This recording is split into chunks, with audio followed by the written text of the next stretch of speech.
मैं हर माँ की खिलखिलाती गोद में हूँ, मैं प्रेयसी के हास्य विनोद में हूँ।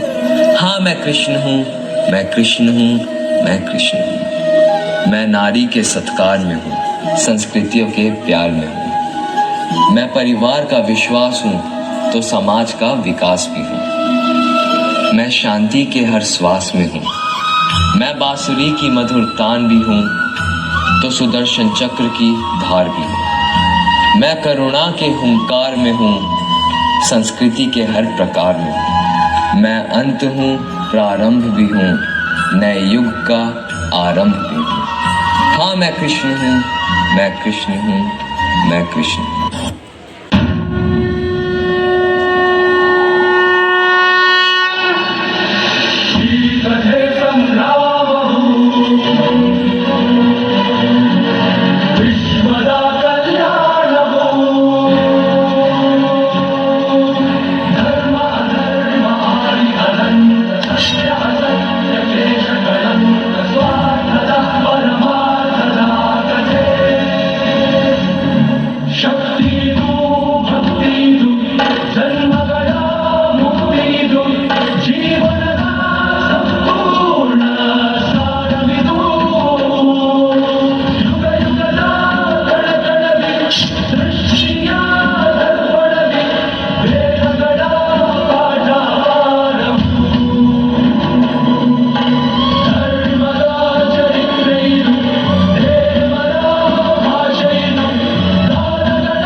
ನನ್ನ ಮಗುವೆ, ರಣಭೂಮಿಯಲ್ಲಿ ಯುದ್ಧ ಆರಂಭವಾಗುವ ಮೊದಲೇ ಮನೋಭೂಮಿಯಲ್ಲಿ ಆಟವಾಡುತ್ತಾರೆ.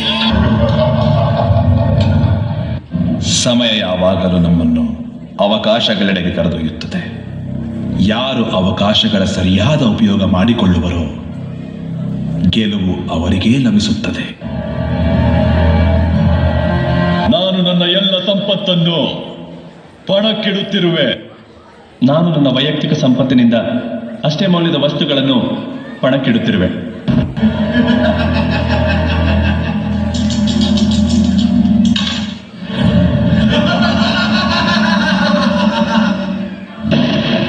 ಮತ್ತೆ ಈ ಅಮೂಲ್ಯ ರತ್ನಕ್ಕೆ ಬದಲಾಗಿ ನಾನು ನಿಮ್ಮೆಲ್ಲರನ್ನ ದಾಸ್ಯದಿಂದ ಬಿಡುಗಡೆ ಮಾಡ್ತೀನಿ. ಬರೀ ಅಷ್ಟೇ ಅಲ್ಲ, ಇಂದ್ರಪ್ರಸ್ಥನೂ ನಿನಗೆ ಹಿಂದಕ್ಕೆ ಕೊಟ್ಬಿಡ್ತೀನಿ. ಹೇಳು, ಇದೆಯಾ ಧೈರ್ಯ ಕೊನೆ ಪಂತ ಆಡೋದಕ್ಕೆ?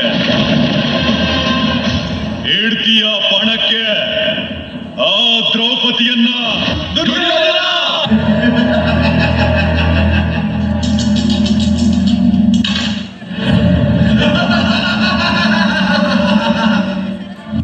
ದುಶ್ಯಾಸನ, ಕರೆದುಕೊಂಡು ಬಾ ದಾಸಿ ದ್ರೌಪದಿಯನ್ನು ಈ ಸಭೆಗೆ. ಒಂದು ವೇಳೆ ಆ ಅಹಂಕಾರಿ ಸ್ತ್ರೀ ನನ್ನ ಆದೇಶವನ್ನು ಸ್ವೀಕರಿಸದಿದ್ದರೆ ಅವಳ ಕೇಶವನ್ನು ಹಿಡಿದು ಇಲ್ಲಿಗೆ ಎಳೆದುಕೊಂಡು ಬಾ.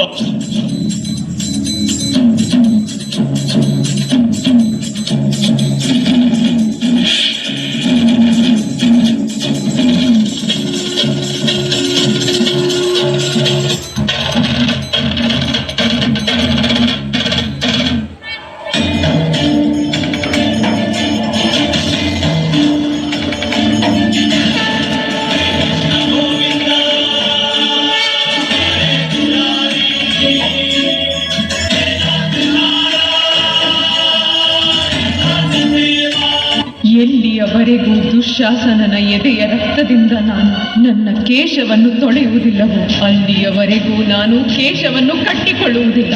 ನಾನು ದುಶ್ಯಾಸನನ ಎದೆಯ ರಕ್ತದಿಂದ ನಿನ್ನ ಕೇಶವನ್ನು ತೊಳೆಯುತ್ತೇನೆ. ಮಹಾರಾಜ ಧೃತರಾಷ್ಟ್ರ ಹಾಗೂ ಮಹಾರಾಣಿ ಗಾಂಧಾರಿಯವರ ಜೀವನದಲ್ಲಿ ಸುಖದ ಬೆಳಕೆ ಇರುವುದಿಲ್ಲ, ಕೇವಲ ಅಂಧಕಾರವಿರುತ್ತದೆ.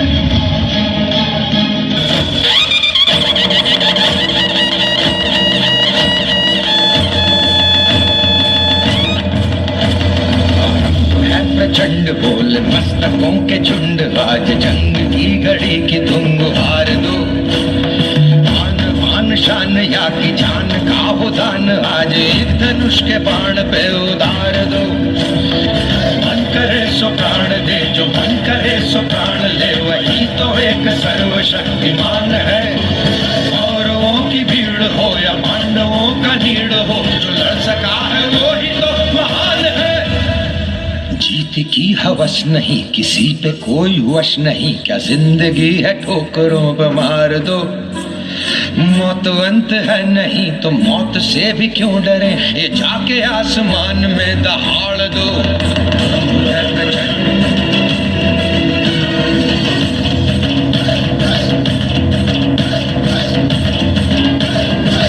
ಪಾಂಚಾಲಿ ಇವೆ ಆ ಕೈಗಳಲ್ಲವೇ ನಿನ್ನ ಪವಿತ್ರ ಕೇಶವನ್ನು ಸ್ಪರ್ಶ ಮಾಡಿದ್ದವು ಆ ಪಾಂಚಾಲಿ ನಿನ್ನ ಅಪರಾಧಿಯು ಶಿಕ್ಷೆ ಅನುಭವಿಸುತ್ತಿರುವುದನ್ನು ನೋಡು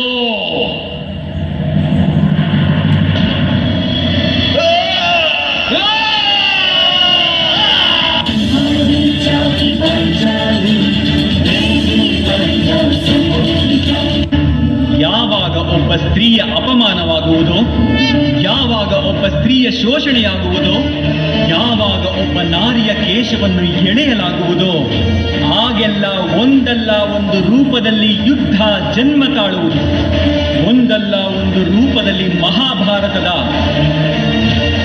ಆರಂಭವಾಗುವುದು